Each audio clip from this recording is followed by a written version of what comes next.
Hello friends, good morning. Welcome back to our channel. Friends, ಇವತ್ತು Friday. ಈಗ ಗಂಟೆ ಬಂದ್ಬಿಟ್ಟು 10:50 ಆಗೋಯ್ತು. ಸೊ ಇನ್ನೂ ಟಿಫನ್ ಆಗಿಲ್ಲ, ಟಿಫನ್ ಮಾಡಬೇಕು. ಪೂಜೆ ಎಲ್ಲ ಮುಗಿಸ್ಬಿಟ್ಟೆ. ಬೆಳಗ್ಗೆನೆ ಕ್ಲೀನಿಂಗು, ಪೂಜೆ ಅಂತ ತುಂಬಾ ಕೆಲಸ ಇತ್ತು. ಹಾಗೆ ಮಗಳೂ ಸಹ ಸ್ಕೂಲಿಗೆ ಕರ್ಕೊಂಡೋಗ್ಬಿಟ್ಟೆ. ಅವಳಿಗೆ ಸ್ನ್ಯಾಕಿಗೆ ಆ್ಯಪಲ್ ಕೊಟ್ಟೆ. ಹಾಗೆ ಲಂಚ್ ಬಾಕ್ಸ್ ಎಲ್ಲ ಪ್ರಿಪೇರ್ ಮಾಡಿ ಸ್ಕೂಲಿಗೆ ಕಳಿಸ್ಬಂದೆ. ಇವತ್ತು ಮಗಳು 6:50ಗೆಲ್ಲ 6:35ಗೆಲ್ಲ ಎಬ್ಬರಿಸಿದ್ದೆ. ಡೈಲಿ 7:15 7:30ಗೆ ಅಷ್ಟಾಗೋದು ಎಬ್ಬರಿಸೋದು. ಸೊ ನೈಟು ಸಹ ಲೇಟಾಗಿ ಮಲಗ್ತಾಳೆ. ಹಾಗಾಗಿ ಬೇಗ ಎಬ್ಬರಿಸ್ತಾ ಇರಲಿಲ್ಲ. ಇವತ್ತು ಎಕ್ಸಾಮ್ ಶುರು ಆಗ್ತಾಯಿದೆ. ಇನ್ನು ಇವತ್ತು ಕಂಪ್ಯೂಟರ್ ಪ್ರಾಕ್ಟಿಕಲ್ ಇದೆ.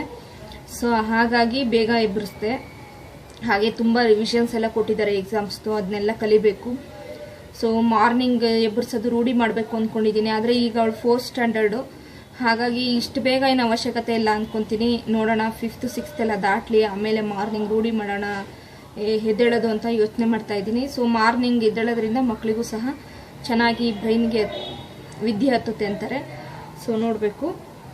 ಹಾಗೆ ಮಗಳೂ ಸಹ ನಿದ್ದೆ ಮಾಡ್ಕೊಳ್ತಾ ಓದ್ಬಿಟ್ಟು ಒಪ್ಪಿಸ್ಬಿಟ್ಟು ಎಲ್ಲ ಸ್ಕೂಲ್ಗೆ ಹೋಗಿದ್ದಾಳೆ. ಕಂಪ್ಯೂಟರ್ ಪ್ರಾಕ್ಟಿಕಲ್ ಎಕ್ಸಾಮ್ ಇವತ್ತು. 16th ರೈಟಿಂಗ್ ಸ್ಟಾರ್ಟ್ ಆಗುತ್ತೆ. 16th ಸೈನ್ಸು, ಇಂಗ್ಲೀಷು, ಸೈನ್ಸ್ ಅಲ್ಲ ಕಂಪ್ಯೂಟರು 16th, 17th ಸೈನ್ಸು, ಆಮೇಲೆ ಮ್ಯಾಥ್ಸು, ಆಮೇಲೆ ಕನ್ನಡ, ಹಿಂದಿ. ಹಂಗೆ 2 ಎಕ್ಸಾಮ್ಸ್ ಆದಮೇಲೆ ಒನ್ ಡೇ ರಜಾ ಈ ಸಲ ಆ ಥರ ಕೊಟ್ಟಿದ್ದಾರೆ. ಸೊ ಸ್ಕೂಲಲ್ಲಿ ಒಂದು ಸ್ವಲ್ಪ ಅನುಕೂಲನೇ ಆಯಿತು ಈ ರೀತಿ ಕೊಟ್ಟಿರೋದ್ರಿಂದ. ಮಕ್ಕಳಿಗೂ ಸಹ ತುಂಬಾ ಸ್ಟ್ರೆಸ್ ಇರಲ್ಲ. ICSE ಸಿಲೆಬಸ್ ಇದ್ರಂತೂ ತುಂಬಾ ಹೋಮ್ವರ್ಕ್ ಎಲ್ಲ ಕೊಡ್ತಾರೆ. ಸೊ ನಾವು ಸಹ ಅದಕ್ಕೆಲ್ಲ ಪ್ರಿಪೇರ್ ಆಗಿರಬೇಕು. ನನ್ನ ಮಗಳಿಗೆ ನಾನು ಟ್ಯೂಷನ್ಸಿಗೆಲ್ಲೂ ಕಳಿಸಲ್ಲ, ನಾನೇ ಹೇಳ್ಕೊಡ್ತೀನಿ. ಹಾಗೆ ಮುಂದೆ ನೋಡೋಣ, ನನ್ನ ಕೈಯಲ್ಲಿ ಎಷ್ಟಾಗುತ್ತಷ್ಟು ನಾನೇ ಹೇಳ್ಕೊಡೋಣ. ಅದಾದಮೇಲೆ ನನಗೆ ಹೇಳ್ಕೊಡೋಕ್ಕಾಗದಂಥ ಸಿಚುಯೇಷನ್ ಬಂದರೆ, ಅಂದರೆ ತುಂಬ ಟಫ್ ಅನಿಸಿದ್ರೆ ಮಾತ್ರ ಟ್ಯೂಷನ್ಗೆ ಹಾಕೋಣ ಅಂತ ಯೋಚನೆ ಮಾಡ್ತಾಯಿದ್ದೀನಿ. ಸೊ ಟ್ಯೂಷನಲ್ಲಿ 10 ಮಕ್ಕಳೆಲ್ಲ ಕೂರಿಸ್ಕೊತಾರೆ, ಏನೋ ಅವ್ರು ಹೇಳ್ಕೊಡ್ತಾರೆ. ಸರಿಯಾಗಿ ಅಷ್ಟೊಂದು ಮಕ್ಕಳ ಮೇಲೆ, ಎಲ್ಲ ಮಕ್ಕಳ ಮೇಲೆ ಕಾನ್ಸಂಟ್ರೇಟ್ ಮಾಡೋಕ್ಕಾಗಲ್ಲ. ಪೇರೆಂಟ್ಸೇ ನಾವೇನೇ ಹೇಳ್ಕೊಟ್ರೆ ಮನೆಯಲ್ಲಿ ತುಂಬ ಒಳ್ಳೆಯದು. ಮಕ್ಕಳಿಗೋಸ್ಕರ 2 hour ಅಂತ ಎತ್ತಿಟ್ಬಿಟ್ಟು, ಸೊ ಅವರಿಗೆ ಒಂದು 2 hour ಇಟ್ಕೊಂಡು 1 hour ಹೋಮ್ವರ್ಕ್ಸ್ ಎಲ್ಲ ಮುಗಿಸಿ ಏನೇನು ಸ್ಕೂಲಲ್ಲಿ ಅದನ್ನೆಲ್ಲ ನಾವು ಮಾಡಿಸೋದ್ರಿಂದ ಮಕ್ಕಳು ಸಹ ಇಂಪ್ರೂವ್ ಮಾಡ್ಬೋದು ನಾವು ಮನೆಯಲ್ಲಿ. ಸೊ ನಮ್ಮ ಪ್ರಯತ್ನವೂ ಅದರಲ್ಲಿ ಮುಖ್ಯ ಆಗುತ್ತೆ. ಹಾಗೆಯೇ ನನ್ನ ವಿಡಿಯೋನ ನಿಮಗೆ ಇಷ್ಟ ಆಗುತ್ತೆ ಅಂತ ಅಂದ್ಕೊಂಡಿದ್ದೀನಿ. ಹೊಸದಾಗೆಲ್ಲ ಸಬ್ಸ್ಕ್ರೈಬರ್ ಆಗ್ತಾ ಇದ್ದೀರಾ, ತುಂಬಾ ಖುಷಿ ಆಗ್ತಾಯಿದೆ. ಸೊ ನನ್ನ ವಿಡಿಯೋನೂ ಇಷ್ಟಪಡ್ತಾ ಇದ್ದಾರಲ್ಲಪ್ಪ ಅಂತ ನನಗೆ ಖುಷಿ ಆಗ್ತಾಯಿದೆ. ಸೊ ಪ್ಲೀಸ್ ನನ್ನ ವಿಡಿಯೋನ ಲೈಕ್ ಮಾಡಿ, ನಿಮಗೆ ಇಷ್ಟ ಆದರೆ ಮರಿದ್ದೇನೆ. ನೀವು ಲೈಕ್ ಮಾಡಿದ್ರೆ ಹೌದು ಇಷ್ಟ ಆಗ್ತದೆ ಅಂತ ಖುಷಿ ಆಗುತ್ತೆ, ನನಗೂ ತುಂಬಾ ಖುಷಿ ಆಗುತ್ತೆ. ಹಾಗೆ ನಿಮ್ಮ ಅಭಿಪ್ರಾಯನೆಲ್ಲ ಕಮೆಂಟ್ಸಲ್ಲಿ ತಿಳಿಸಿ. ಹಾಗೆ ನನ್ನ ಚಾನಲ್ನ ಹೊಸದಾಗಿ ನೋಡ್ತಾ ಇರೋರು ಪ್ಲೀಸ್ ಸಬ್ಸ್ಕ್ರೈಬ್ ಮಾಡಿ. ಹಾಗೆ ಪಕ್ಕದಲ್ಲೇ ಇರೋ ಬೆಲ್ ಐಕನ್ ಪ್ರೆಸ್ ಮಾಡಿ. ನನ್ನ ಎಲ್ಲ ವಿಡಿಯೋ ನೋಟಿಫಿಕೇಶನ್ ನಿಮಗೆ ತಕ್ಷಣ ಸಿಗುತ್ತೆ. ಸ್ವಲ್ಪ ಸುಸ್ತಲ್ಲೇ ಇದ್ದೀನಿ, ಮುಖ ನೋಡಿದ್ರೆ ಗೊತ್ತಾಗ್ತಾ ಇದೆ. ಓಕೆ ಫ್ರೆಂಡ್ಸ್, ವ್ಲಾಗ್ನ ಕಂಟಿನ್ಯೂ ಮಾಡ್ಕೊಳ್ತಾ ಹೋಗ್ತೀನಿ, ನೋಡ್ಕೊಳ್ತಾ ಬನ್ನಿ. ಹಾಗೆಯೇ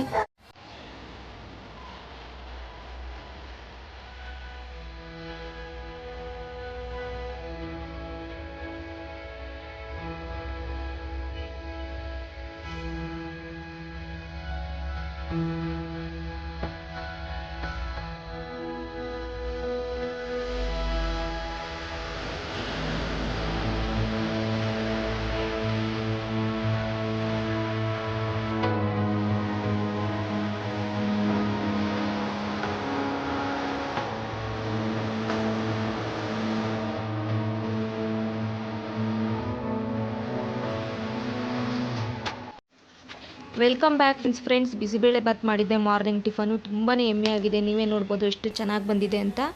ಸೊ ಆದರೂ ಇದರಲ್ಲೊಂದು ಮಿಸ್ಟೇಕ್ ಮಾಡಿದ್ದೀನಿ, ಒಣಗಿರೋ ಮೆಣಸಿನ್ಕಾಯಿನೇ ಒಗ್ಗರಣೆಗೆ ಹಾಕಿಲ್ಲ.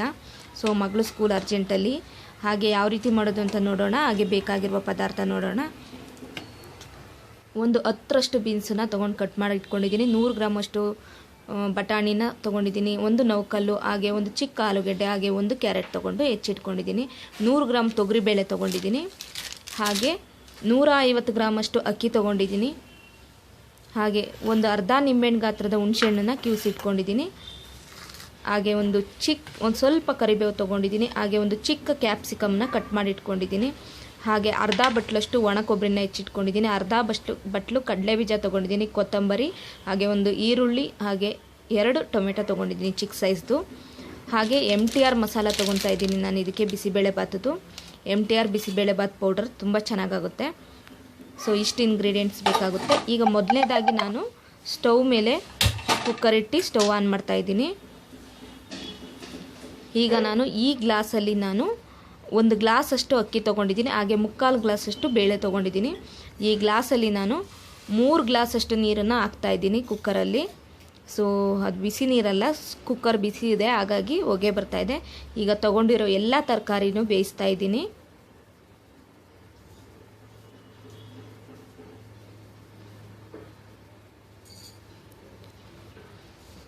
ಹಾಗೆ ಬೇಳೆ ಹಾಕ್ತಾಯಿದ್ದೀನಿ. ಬೇಳೆನ ಚೆನ್ನಾಗಿ ತೊಳೆದಿಟ್ಟಿದ್ದೆ, ತೊಗರಿಬೇಳೆ. ಹಾಗೆ ಅಕ್ಕಿನೂ ಸಹ ಹಾಕ್ತಾಯಿದ್ದೀನಿ. ಅಕ್ಕಿನ ನಾನು ರೇಷನ್ ಅಕ್ಕಿ ತೊಗೊಂಡಿದ್ದೀನಿ. ಸೊ ನೀವು ಯಾವ ಅಕ್ಕಿ ಬೇಕಾದ ತೊಗೋಬೋದು. ರೇಷನ್ ಅಕ್ಕಿ ಜಾಸ್ತಿ ಬೇಯಿಸಿದರೆ ಗಂಜಿ ಆಗುತ್ತೆ, ಅದರಿಂದ ನಾನು 2 ವಿಷಲ್ ಹಾಕ್ಸ್ತೀನಿ. ಇದಕ್ಕೆ ಸ್ವಲ್ಪ ಅರಿಶಿನ ಹಾಕ್ತಾಯಿದ್ದೀನಿ. ಹಾಗೆ ಸ್ವಲ್ಪ ರುಚಿಗೆ ತಕ್ಕಷ್ಟು ಉಪ್ಪನ್ನು ಸಹ ಸೇರಿಸ್ತೀನಿ.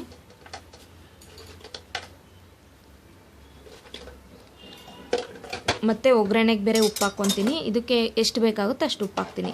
ಸೊ ಒಂದು ಸಲ ತಿರುಗಿಸ್ಬಿಟ್ಟು ಈಗ ಕ್ಯಾಪ್ನ ಕ್ಲೋಸ್ ಮಾಡ್ತೀನಿ. ಇಲ್ಲಿ 2 ವಿಷಲ್ ಹಾಕ್ಸ್ಕೊತೀನಿ. ಅಷ್ಟರಲ್ಲಿ ನಾನು ಪಕ್ಕ ಸ್ಟವಲ್ಲಿ ಒಗ್ಗರಣೆಗೆ ರೆಡಿ ಮಾಡ್ಕೊತೀನಿ. ಒಂದು 2 ಟೇಬಲ್ ಸ್ಪೂನ್ ಅಷ್ಟು ಆಯಿಲ್ ಹಾಕ್ತಾಯಿದ್ದೀನಿ.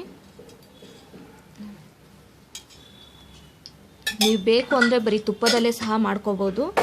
ಈಗ ಇದಕ್ಕೆ ನಾನು ಒಂದು ಸ್ವಲ್ಪ ತುಪ್ಪ ಹಾಕ್ತೀನಿ, ಅಂದರೆ ಒಂದು ಟೇಬಲ್ ಸ್ಪೂನ್ಕಿನ್ನ ಸ್ವಲ್ಪ ಕಡಿಮೆ ಅಂತಲೇ ಅನ್ಬೋದು. ಅಷ್ಟನ್ನು ತುಪ್ಪ ಹಾಕ್ತಾಯಿದ್ದೀನಿ. ತುಪ್ಪ ಹಾಕಿದರೆ ಒಳ್ಳೆ ಫ್ಲೇವರು ಬರುತ್ತೆ, ಟೇಸ್ಟು ಸಹ ತುಂಬ ಚೆನ್ನಾಗಿರುತ್ತೆ. ಈಗ ಸಾಸಿವೆ ಹಾಕ್ತಾಯಿದ್ದೀನಿ. ಸಾಸಿವೆ ಚೆನ್ನಾಗಿ ಚಿಟಪಟ ಅನ್ನಬೇಕು. ಸೊ ಸಾಸಿವೆ ಚಿಟಪಟ ಅಂದಿದೆ. ಈಗ ನಾನು ಕಡಲೆಬೀಜ ಹಾಕ್ತಾಯಿದ್ದೀನಿ. ಕಡಲೆಬೀಜ ಹಾಕೋದ್ರಿಂದ ಒಳ್ಳೆ ಟೇಸ್ಟ್ ಕೊಡುತ್ತೆ. ಬೇಡ ಅಂದರೆ ನೀವು ಸ್ಕಿಪ್ ಮಾಡ್ಬೋದು.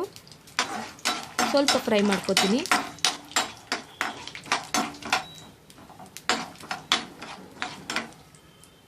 ನೆಕ್ಸ್ಟ್ ನಾನು ಇದಕ್ಕೆ ಈರುಳ್ಳಿನ ಹಾಕ್ತಾಯಿದ್ದೀನಿ. ಈರುಳ್ಳಿನ ಇದಕ್ಕೆ ಸಣ್ಣದಾಗಿ ಬೇಕಾದರೆ ನೀವು ಕಟ್ ಮಾಡ್ಕೋಬೋದು, ಇಲ್ಲ ಈ ಥರ ಉದ್ದುದ್ದ ಲೇಯರ್ ಆಗಬೇಕಾದ್ರೂ ಕಟ್ ಮಾಡ್ಕೋಬೋದು. ಸೊ ಈರುಳ್ಳಿನೂ ಸಹ ಸ್ವಲ್ಪ ಫ್ರೈ ಆಗಬೇಕು.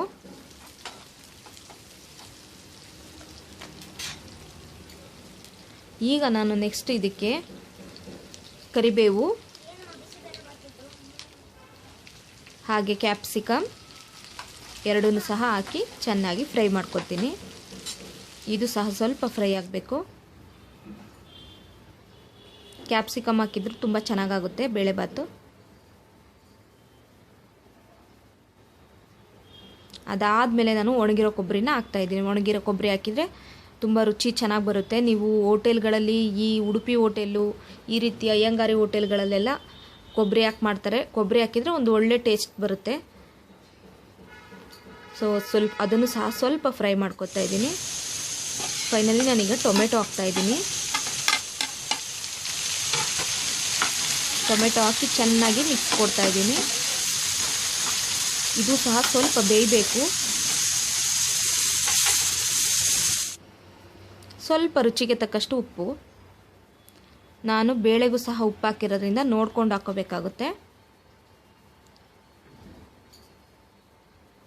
ಸೊ ಈ ರೀತಿ ಮಿಕ್ಸ್ ಮಾಡಿದ ಮೇಲೆ ಒಂದು 3 ನಿಮಿಷದಷ್ಟು ಸಾಕಾಗುತ್ತೆ. ಲಿಡ್ಡನ್ನು ಕ್ಲೋಸ್ ಮಾಡಿರ್ತೀನಿ. ಸ್ವಲ್ಪ ಸ್ಟೀಮಲ್ಲಿ ನಿಧಾನಕ್ಕೆ ಬೇಯ್ಕೊಳ್ಳಿ ಅಂತ. ಸೊ ಅಷ್ಟರಲ್ಲಿ ವಿಷಲ್ ಸಹ ಆಯಿತು. ಇನ್ನೊಂದು ವಿಷಲ್ ಹಾಕಬೇಕು. ಇದು ಸ್ವಲ್ಪ ಬೇಯ್ಕೊತಾ ಇರಲಿ. ಸೊ ಇನ್ನೊಂದು ವಿಷಲ್ ಸಹ ಆಯಿತು. ಸ್ವಲ್ಪ ಕರೆಂಟ್ ಹೋಗಿದ್ರಿಂದ ಲೈಟಿಂಗ್ಸ್ ಪ್ರಾಬ್ಲಮ್ ಆಗಿದೆ, ಮಾರ್ನಿಂಗೇ ಮಾಡ್ತಾ ಇರೋದ್ರಿಂದ. ಸೊ ಫೈನಲಿ ಒಗ್ಗರಣೆ ಎಲ್ಲ ರೆಡಿ ಆಗಿದೆ. ಏನಿಲ್ಲ, ಕುಕ್ಕರ್ ಕ್ಯಾಪ್ನ ಓಪನ್ ಮಾಡಿಬಿಟ್ಟು ಮಿಕ್ಸ್ ಮಾಡಿ ಸ್ವಲ್ಪ ಬಿಸಿಬೇಳೆ ಬಾತ್ ಪೌಡ್ರ್ ಸೇರಿಸಿದ್ರೆ ಕೆಲಸ ಮುಗೀತು. ಸ್ವಲ್ಪ ಕುದಿಸ್ಬೇಕಾಗುತ್ತೆ ಆಮೇಲೆ.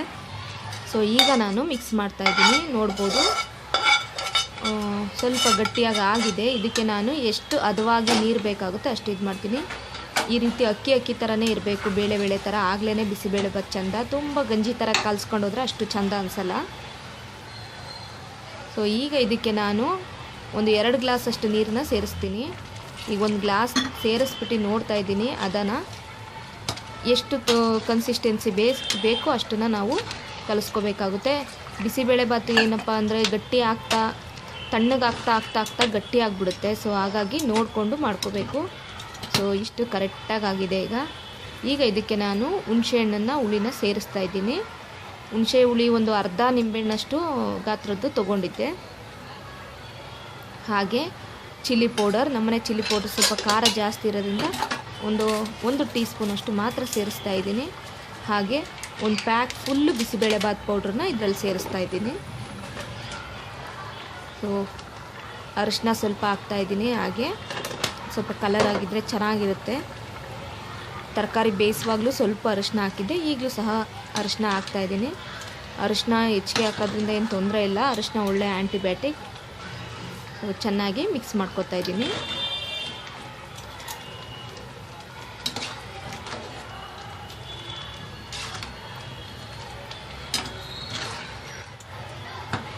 ಇದು ಒಂದು 2 ನಿಮಿಷ ಚೆನ್ನಾಗಿ ಕುದ್ರೆ ಆಗೋಯ್ತು. ಸ್ವಲ್ಪ ಕುದಿ ಥರ ಬಬಲ್ಸ್ ಥರ ಬಂದುಬಿಟ್ರೆ ಬಿಸಿಬೇಳೆಭಾತ್ ರೆಡಿ ಆಗುತ್ತೆ. ಇದಕ್ಕೆ ಫೈನಲಾಗಿ ಈಗ ನಾನು ಕೊತ್ತಂಬರಿ ಸೊಪ್ಪು ಹಾಕ್ತಾಯಿದ್ದೀನಿ.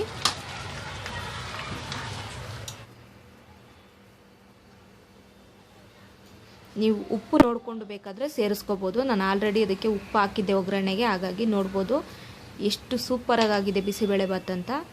ನೀವು ಸಹ ಮನೆಯಲ್ಲಿ ಮರೆಯದೆ ಟ್ರೈ ಮಾಡಿ. ಹಾಗೆ ನನ್ನ ಚಾನಲ್ ಹೊಸದಾಗಿ ನೋಡ್ತಾ ಇರೋರು ಸಬ್ಸ್ಕ್ರೈಬ್ ಮಾಡಿ.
Hello friends, welcome back to our channel. Friends, ವ್ಲಾಗ್ನ ಇವಾಗ ಕಂಟಿನ್ಯೂ ಮಾಡ್ತಾ ಇದ್ದೀನಿ. ಬೆಳಗ್ಗೆಯಿಂದ ಮಾಡೋಕ್ಕಾಗಲಿಲ್ಲ, ಸ್ವಲ್ಪ ಸುಸ್ತಾಗಿದೆ. ಬೆಳಗ್ಗೆಯಿಂದ ಕೆಲಸ ಎಲ್ಲ ಜಾಸ್ತಿ ಇರುತ್ತೆ ಫ್ರೈಡೇ, ಹಾಗಾಗಿ ಸ್ವಲ್ಪ ಸುಸ್ತಾಗಿದೆ. ಬ್ಯಾಂಕಿಗೆ ಹೋಗಬೇಕಾಗಿತ್ತು, ಬ್ಯಾಂಕ್ ಕೆಲಸ ಮುಗಿಸ್ದೆ. ಹಾಗೆಯೇ ಫಿಶ್ ಫುಡ್ ತರಕ್ಕೆ ಹೋಗಿದ್ದೆ, ಅದನ್ನು ಸಹ ತೊಗೊಂಬಂದೆ. ಮಗಳನ್ನ ಸ್ಕೂಲಿಂದ ಕರ್ಕೊಂಬಂದೆ. ಸೊ ಇದೆಲ್ಲ ಆಯಿತು. ಇನ್ನೂ ಕೂಡ ಈಗ ಸಾಂಬಾರು ಮಾಡಬೇಕು.